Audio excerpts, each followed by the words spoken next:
Shalom saudara-saudari sedang penonton semua yang dikasihi Tuhan di mana saja Anda berada.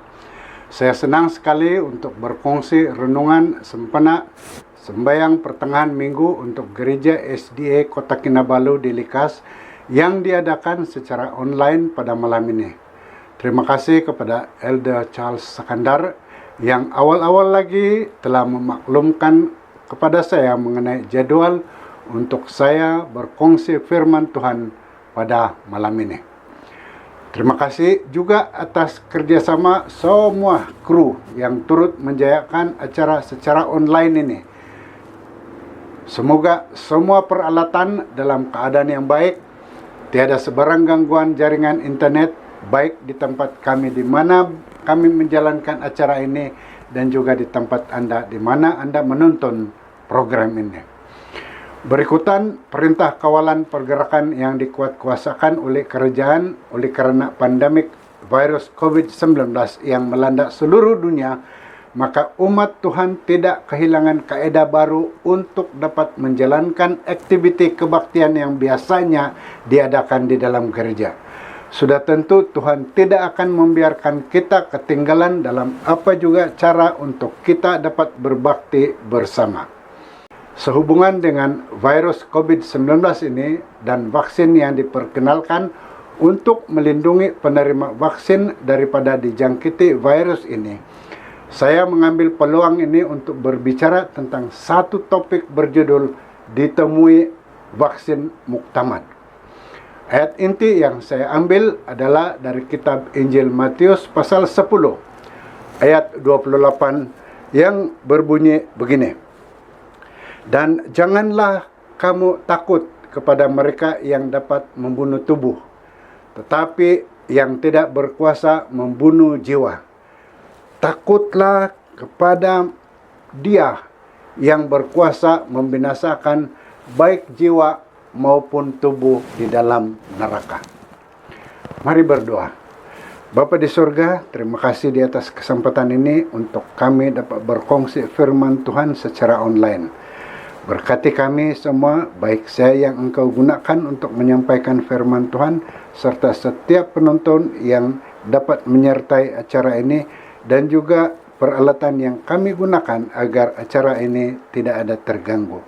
Lindungi kami dari sebarang gangguan iblis. Ini saya serahkan dalam nama Yesus, Juru Selamat kami. Amin. Mengenai COVID-19 ini, Makmal Penyelidikan dan Pusat Perubatan Universiti di seluruh dunia berlumba-lumba dengan pantas dalam usaha mencari vaksin yang berkesan untuk melawan coronavirus COVID-19. Vaksin percobaan ini dirancang untuk menghasilkan tindak balas imun yang kuat, termasuk peningkatan pengeluaran antibodi dan perlindungan yang akan bertahan lebih lama terhadap jangkitan virus dan bakteria. Negara kita Malaysia kini sudah memulakan program vaksinasi dengan mensasarkan kumpulan tertentu terlebih dahulu. Pastinya lambat laun kita semua akan menyertai program ini. Apapun manusia sangat takut dengan virus yang membunuh dengan cepat merebak ini, sehingga mereka ingin mendapatkan vaksin yang akan menghalang mereka daripada dijangkiti COVID-19. Walaupun pandemik sekarang ini telah menyebabkan ratusan ribu kematian di seluruh dunia, namun ada satu lagi virus yang telah menyerang manusia bahkan lebih membahayakan. COVID-19 boleh memusnahkan badan Anda, tetapi penyakit yang membawa maut ini boleh membawa bahaya yang lebih banyak kepada kehidupan fisikal Anda. Ayat inti kita menyatakan satu kenyataan luar biasa yang Yesus telah ungkapkan. Dan janganlah kamu takut kepada mereka yang dapat membunuh tubuh tetapi yang tidak berkuasa membunuh jiwa. Takutlah terutama kepada Dia yang berkuasa membinasakan baik jiwa maupun tubuh di dalam neraka. Virus dosa jauh lebih membahayakan daripada coronavirus. COVID-19 dapat memusnahkan tubuh, tetapi virus dosa dapat menghancurkan tubuh dan jiwa kita. Setelah dijangkiti virus dosa, prognosisnya ialah kematian, kecuali vaksin dapat ditemui. Tuhan telah menciptakan manusia menurut gambarnya, tetapi apabila Adam dan Hawa mendengar dan tunduk kepada suara si jahat di Taman Eden dan menyerah kepada godaannya, virus dosa ditular dari mereka kepada keturunan mereka.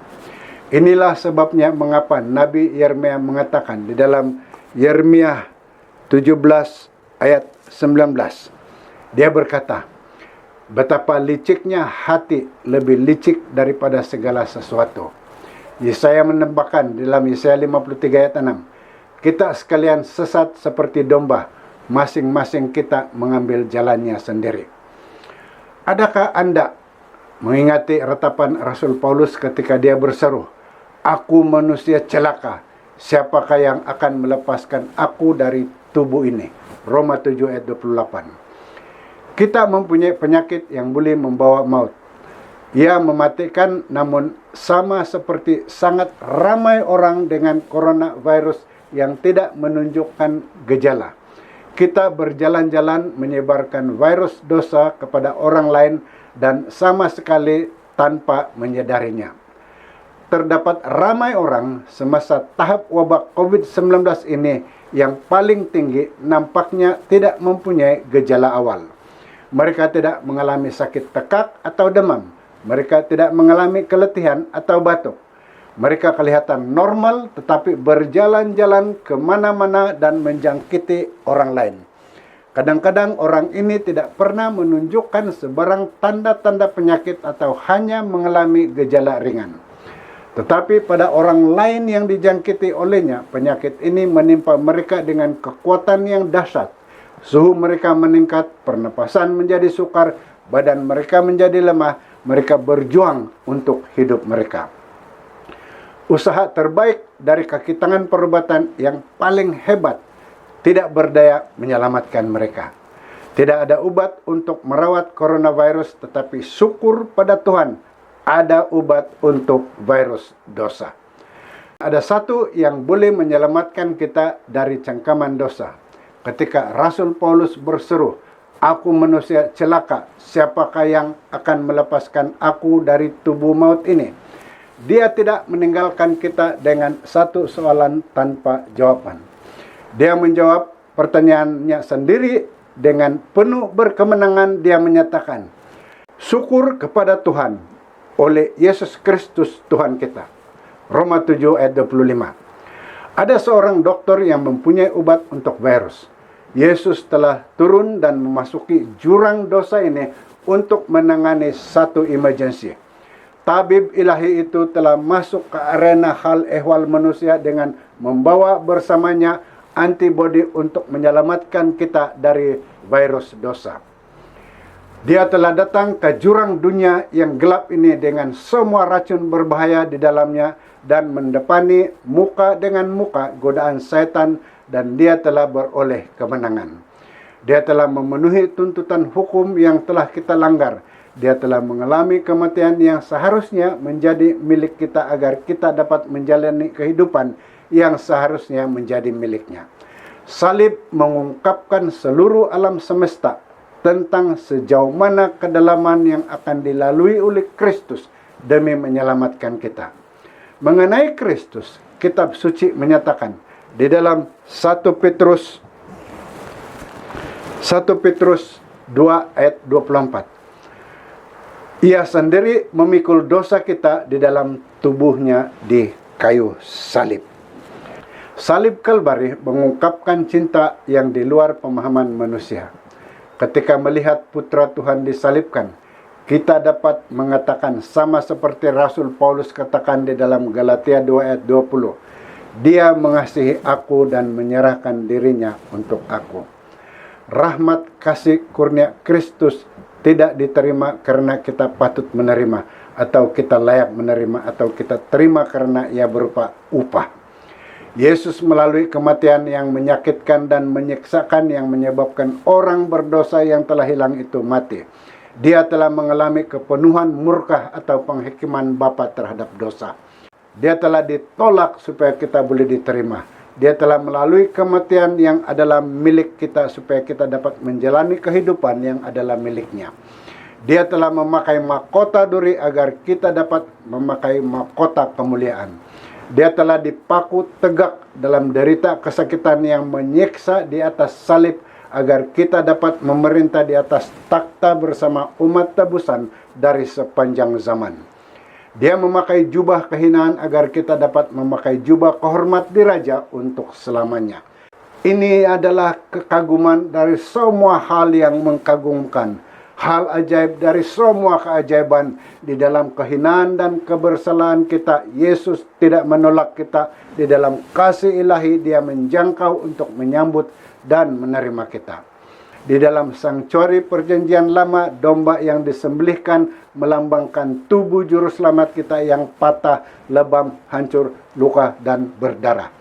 Jika dipahami dengan betul, korban persembahan harian ini menunjukkan pada salib usang di atas Golgota, the old rugged cross. Ia berbicara mengenai paku dan mahkota duri. Ia berbicara mengenai sandiwara perbicaraan dalam mahkamah Pilatus, berbicara mengenai penderitaan di atas kayu salib, ejekan oleh tentara Rom, dan olok-olokan dari orang ramai.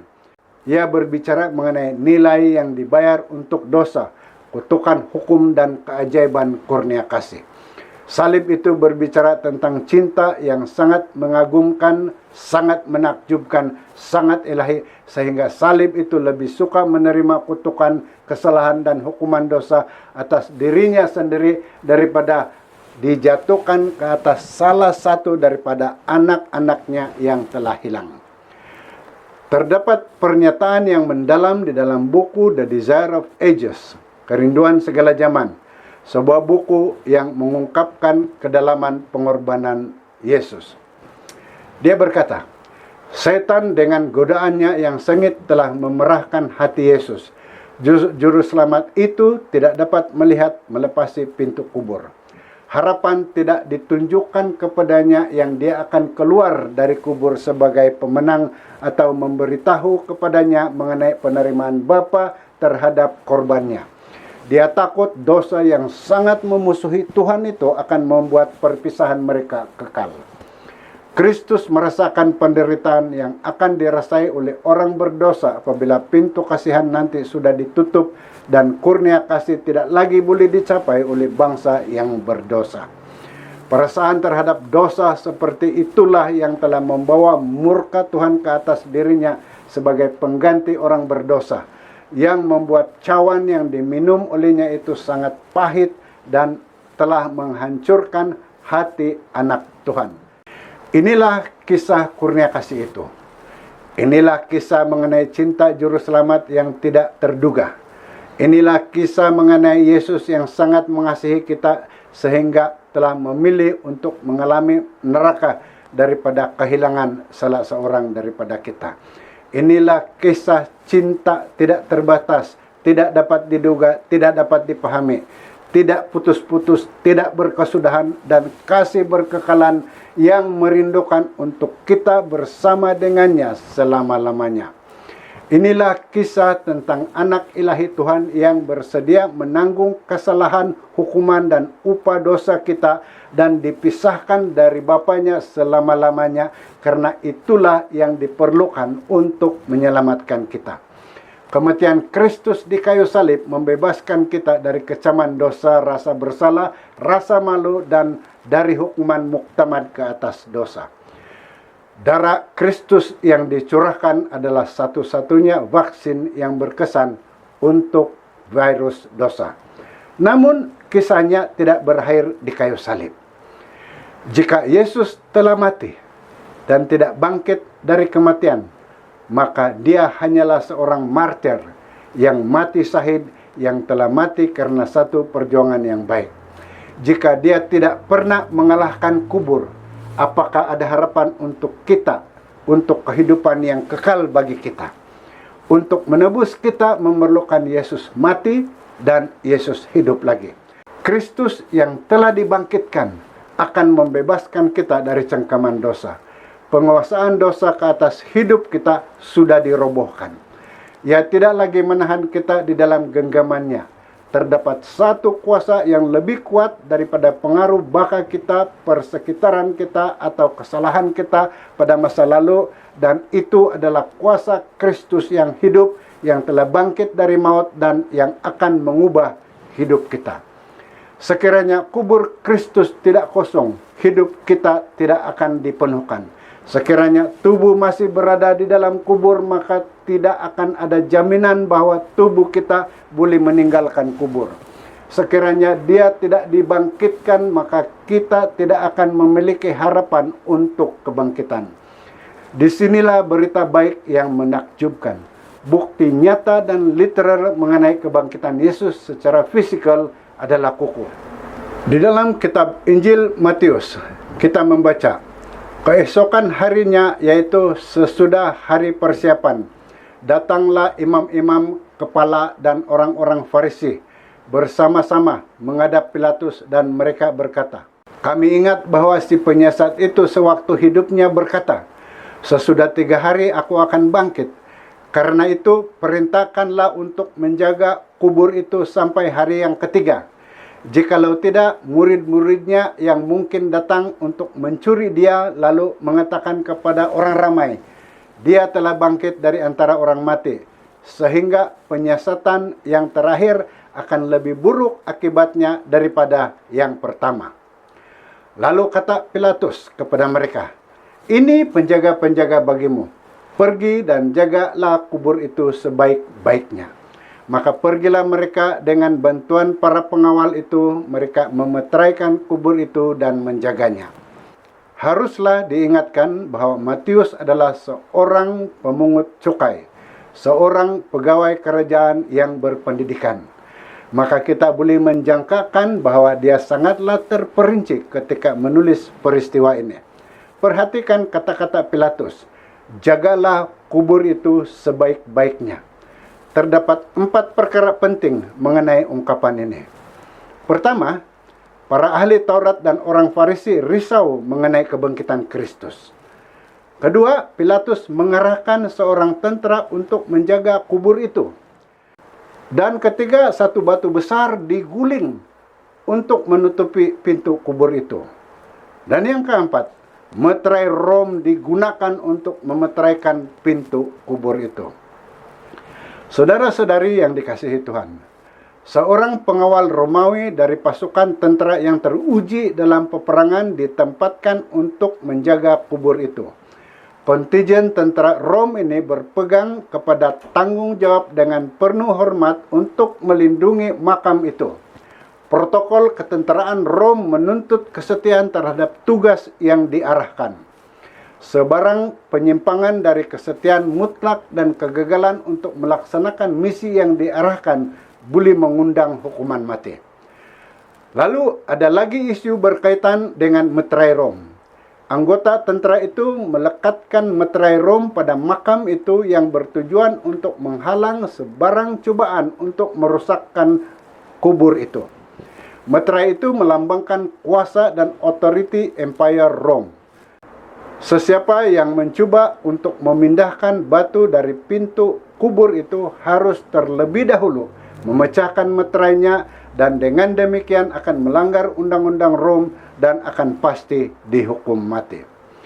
Bangsa Rom telah memerintah wilayah Yerusalem dengan kuku besi dan tidak bertolak ansur atas sebarang usaha untuk mencabar otoritinya. Oleh itu, adakah terdapat satu pemikiran logik yang boleh menimbulkan satu pandangan bahwa murid-murid itu akan mencabar otoriti kerajaan Rom selepas kerajaan Romawi baru sahaja menjatuhkan hukuman mati kepada Yesus? Di manakah murid-murid pada waktu ini? Kita tahu mereka sedang ketakutan dan berkumpul di bilik atas. Petrus telah menyangkal Yesus sebanyak 3 kali. Semasa disalib, murid-murid itu telah melarikan diri dan meninggalkan Yesus. Adalah tidak logik untuk memikirkan bahwa murid-murid yang kini sudah kehilangan iman ini memiliki keberanian untuk memecahkan meterai kerajaan Romawi dan membawa lari tubuh Kristus. Kemudian terdapat juga masalah dengan batu penutup itu. Di dalam Yohanes 20 ayat 1 kitab suci mencatatkan, pada hari pertama minggu itu pagi-pagi benar ketika hari masih gelap, pergilah Maria Magdalena ke kubur itu dan dia melihat bahwa batu telah diambil dari kubur. Saiz makam purba pada zaman itu lebih kurang 4 kaki lebar dan 5 kaki tingginya. Para ahli arkeologi telah menemukan beberapa di antara makam ini berhampiran Yerusalem. Biasanya salah satu batu penutup makam ini mempunyai berat kira-kira 2 tan. Ia akan diletakkan di bahagian tepi di depan pintu masuk kubur dan diguling ke tempatnya menggunakan pengumpil atau tuas untuk menutupi kubur dengan selamat. Selalunya alur itu tidak rata dan lebih tinggi dari pintu kubur. Jadi batu bulat itu perlahan-lahan diguling di atas tanah yang sedikit rendah sehingga menutupi kubur itu. Setelah kubur itu ditutupi dengan selamat, maka sangat sukar untuk menggerakkan atau memindahkan batu itu karena Anda harus menggulingkannya kembali ke tepi yang agak tinggi. Seorang pengulas membuat satu pemerhatian yang tepat apabila dia berkata seperti berikut. Begitu banyak langkah keselamatan yang diambil bermula dengan perbicaraan, penyaliban, pengebumian, penguburan, pemeteraian, dan pengawalan kubur Kristus, sehingga menjadi sangat sukar bagi pengkritik untuk mempertahankan kedudukan mereka bahwa Kristus tidak bangkit dari kematian. Saudara-saudari yang dikasihi Tuhan, di manakah murid-murid ketika Maria pada pertama kali mendekati kubur itu? Mereka bersembunyi di bilik atas, takut bahwa mereka seterusnya yang mungkin akan diburu dan dibunuh. Salah satu bukti terbesar tentang kebangkitan Kristus adalah transformasi di dalam kehidupan para murid-murid ketika mereka dengan penuh kuasa memasurkan kebangkitannya. Karena Yesus, akhirnya setiap murid ini, kecuali Yohanes, telah mengalami mati syahid. Yakobus dipenggal kepalanya. Petrus disalibkan terbalik. Adalah tidak masuk akal untuk mengatakan bahwa kumpulan murid-murid ini akan mati karena pembohongan yang dikatakan mereka reka sendiri. Seorang sejarawan membuat pemerhatian berikut. Jika semua bukti ditimbang dengan penuh hati-hati dan adil, memang dapat dibenarkan menurut peraturan penyelidikan sejarah untuk menyimpulkan bahwa kubur Yusuf dari Arimatia, di mana Yesus dikebumikan, sebenarnya kosong pada pagi Paskah pertama. Belum ada bukti yang ditemukan di dalam sumber sastra epigrafi atau arkeologi yang akan menyangkalkan pernyataan ini. Alkitab sering menyulami pelajaran yang mendalam di dalam cara yang sederhana. Injil Matius pasal 28 ayat 1 yang kita baca tadi hanya menyatakan, selepas hari Sabat ketika fajar menyingsing, pada hari pertama minggu itu Maria Magdalena dan Maria yang seorang lagi pergi melihat makam Yesus. Kita berhenti sejenak untuk merenungkan signifikan pada ayat ini. Pikirkan mengenai keadaan para murid pada Sabat itu. Mereka kecewa, putus asa, dan patah semangat. Harapan mereka telah gaib seperti perginya bayang-bayang.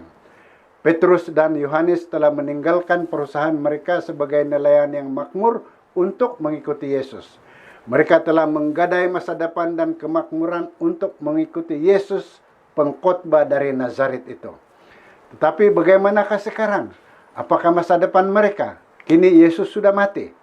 Matius telah kehilangan seluruh kerjanya untuk mengikuti Yesus. Dia mempunyai jawatan tetap sebagai pemungut cukai. Kini dia tidak boleh kembali kepada jawatannya dahulu dengan segala penghinaan yang dia telah alami. Kerjanya sebagai seorang pemungut cukai sudah berakhir. Bagaimanakah dia memandang kepada masa depannya ketika peristiwa pada malam hari Jumat dan Sabat itu sedang berlangsung? Pikirkan mengenai Maria, wanita dari Magdala ini. Dia adalah seorang wanita yang tidak mulia. yang mendapatkan keampunan dan kurnia kasih di hadapan Kristus. Buat pertama kali di dalam hidupnya dia telah bertemu dengan Dia yang mengasihinya dengan kasih yang murni dan sejati, ilahi dan berkemurahan. Yesus telah mengusir roh jahat di dalam hidupnya yang telah sekian lama menyiksanya. Maria telah mendapati di dalam Yesus satu pengharapan yang baharu. Dia telah menemui di dalam Yesus satu alasan untuk terus hidup. Dia kini mempunyai matlamat baru di dalam Yesus Kristus. Di dalam Yesus dia mempunyai masa depan untuk hari ini, hari esok, dan selamanya. Namun sekarang Yesus sudah mati. Kali terakhir dia melihat tubuhnya Yesus itu ialah dalam keadaan patah, lebam, dan berdarah. Dia telah memalingkan mukanya di dalam penderitaan dan kesedihan yang mendalam atas penyalibannya. Tidak tertahan melihat apa yang sedang dilakukan ke atas juru selamatnya. Mari kita bersama Maria dan rekan-rekannya ketika mereka dalam perjalanan ke kubur untuk tujuan mengawetkan tubuh Kristus. Ketika itu matahari mulai terbit, kegelapan malam semakin berlalu. Beberapa hari kebelakangan ini adalah hari-hari penuh dengan kesedihan dan kekecewaan yang mendalam. Harapan mereka telah hancur bagaikan botol kaca yang dilemparkan ke dinding dan hancur berderai ke 1000 kepingan. Murid-murid itu telah mengasingkan diri dan berkumpul di bilik atas, takut untuk keluar, tidak pasti tentang masa depan mereka. Saudara-saudari yang dikasihi Tuhan, semasa pandemik ini, COVID-19 ini, berjuta-juta orang terpaksa duduk di rumah mereka dalam satu keadaan kuarantainkan diri dan benar-benar takut untuk meninggalkan rumah. Lebih 100.000 rakyat negara ini telah kehilangan pekerjaan. Perhatikan Maria ketika dia menghampiri kubur itu. Kematian Kristus telah memusnahkan harapan mereka dan menghancurkan impian mereka. Apakah yang berlegar-legar di dalam pikirannya ketika itu? Sudah tentu dia sedang tertanya-tanya bagaimana dia harus memahami peristiwa yang telah berlaku dalam beberapa hari terakhir itu. Sudah tentu dia merasa keliru, kusut, terkejut oleh apa yang telah terjadi dalam tempo 48 jam kebelakangan itu. Namun demikian, dia melangkah dalam iman untuk pergi dengan tujuan untuk mengawetkan tubuh Kristus. Para wanita itu tidak punya jawaban terhadap semua soalan mereka. Mereka bingung dengan banyak peristiwa yang telah berlaku pada hujung minggu itu dan sudah tentu mereka tidak tahu bagaimana mereka akan menggerakkan batu besar yang menutupi makam itu. Pengawal Rom pasti tidak akan memecahkan meterai Rom pada kubur itu dan membukanya untuk mereka. Mereka tidak tahu bagaimana masalah itu akan diselesaikan. Tetapi hal ini mereka tahu. Mereka mempunyai tugas yang harus dilaksanakan dan hal lain itu mereka akan serahkan kepada Tuhan. Saudara-saudari yang dikasihi Tuhan, Anda tidak perlu mempunyai semua jawaban untuk melakukan apa yang Tuhan letakkan di dalam hati Anda untuk Anda laksanakan. Iman tidak bermakna Anda harus dapat nampak. Ia hanya bermakna bahwa Anda harus percaya.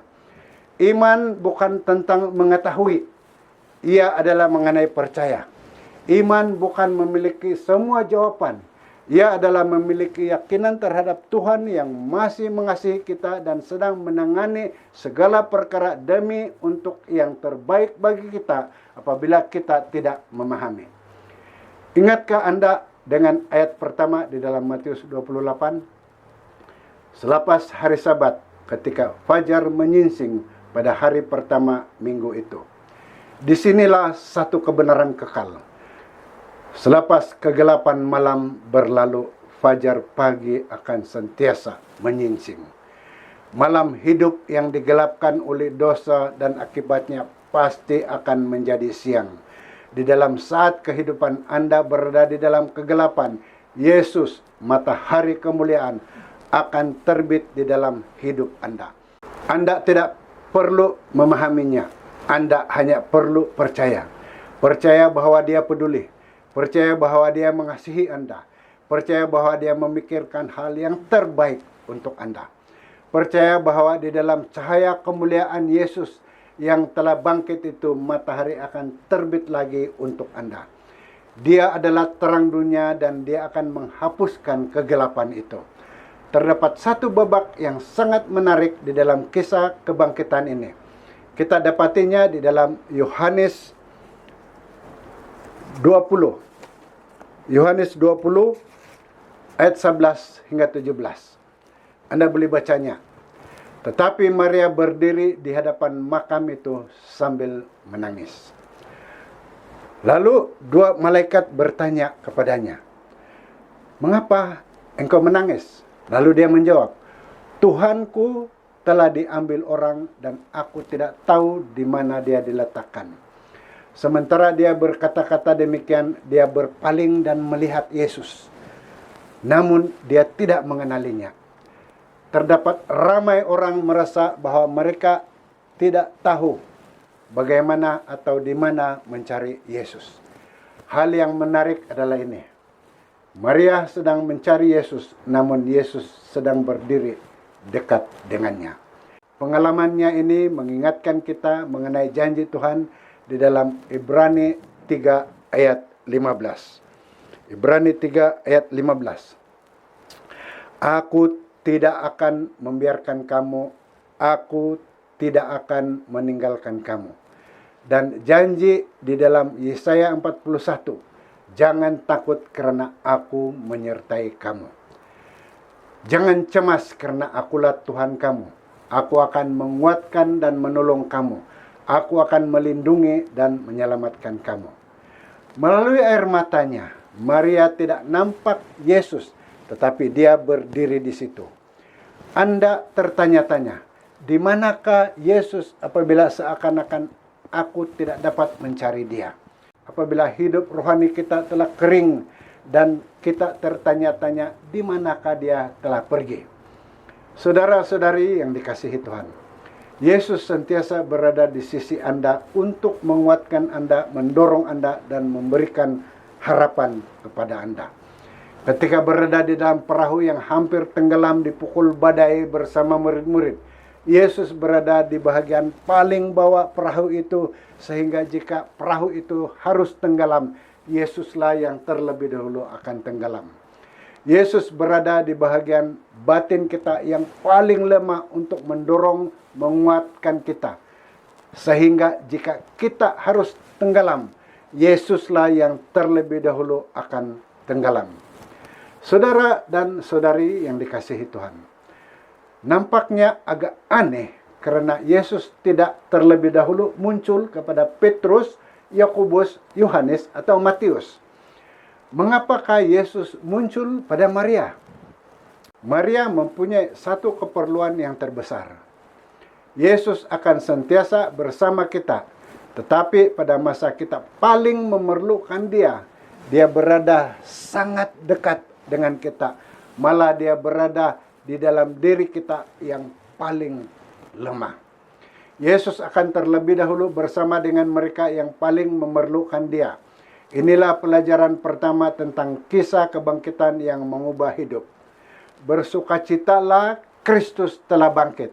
Fajar sudah menyingsing, kegelapan sudah berlalu, harapan telah terbit. Terdapat kebenaran kekal kedua yang harus jangan kita lupa, yaitu kubur yang kosong. Maut telah dikalahkan, kehidupan telah berkemenangan, Satan tidak boleh menahan Yesus di dalam kubur. Kebangkitan Yesus menunjukkan kita kepada hari apabila Yesus akan datang kembali dan orang kesayangan kita juga akan dibangkitkan. Anda mungkin baru-baru ini kehilangan orang yang disayangi. Seperti Maria, mata Anda dipenuhi dengan air mata. Hati Anda hancur, kesedihan Anda mendalam. Namun pada pagi hari kebangkitan itu, dia berbicara tentang satu pengharapan. Ia berbicara mengenai satu semangat. Ia berbicara mengenai kehidupan yang baru. Yesus memiliki penawar bagi virus dosa. Dia telah mati untuk kita. Dia hidup untuk kita dan dia akan datang lagi untuk kita. Setiap kali Yesus menghadapi kematian di dalam perjanjian baru, kematian itu hilang dan Yesus beroleh kemenangan. Yesus mendepani kematian secara langsung ketika berada di rumah Yairus, seorang pemimpin rumah ibadah.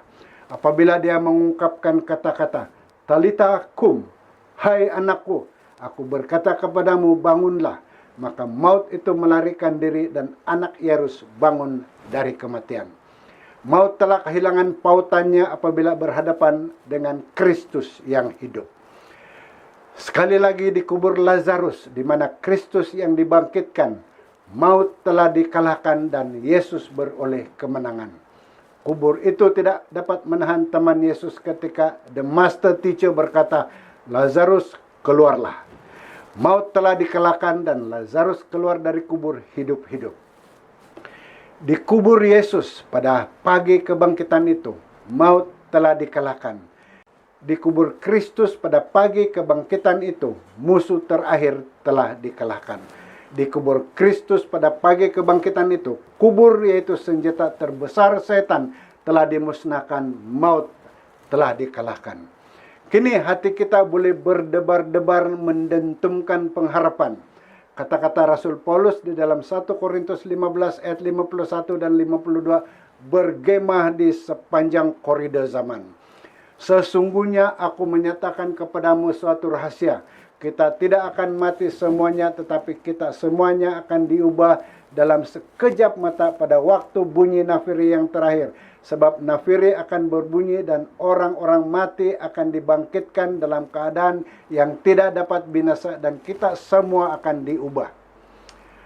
Kebangkitan Yesus adalah jaminan abadi bahwa mereka yang telah percaya kepadanya telah diubah oleh kurnia kasih-Nya. Suatu hari nanti akan dibangkitkan ketika dia kembali untuk membawa kita pulang.